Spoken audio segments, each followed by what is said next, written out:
Another budol ni Buleng bago matapos ang taon. Maganda po yung packaging. Safe. Safe na safe. Safe na safe. Glass po kasi. Mahal, grabe ka naman. Baka naman mabasag. Safe na safe yun. Hoy! Bujag naman eh! Nakarating nga sa atin ng safe. Tapos, Diba safe na safe kahit ginaganyan? Oh.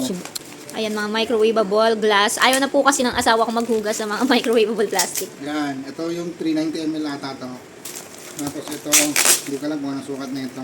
Basta iba-iba yung size na Iba yan. in-order niya. Rectangle. Tapos ito medyo malaki-laking bloggers. At isang square. Ano yung rectangle na malaki, no? Pwede pala mga ganito na lang order natin. No? Mga rectangle. Ayan guys. Mura lang to. Glass na. Tapos ang kapal, ang tibay. Yan, kung mahilig kayong mag-microwave. Tinignan namin kasi kung ano yung mga sizes. So, ito yung nagustuhan ko para pare-parehas.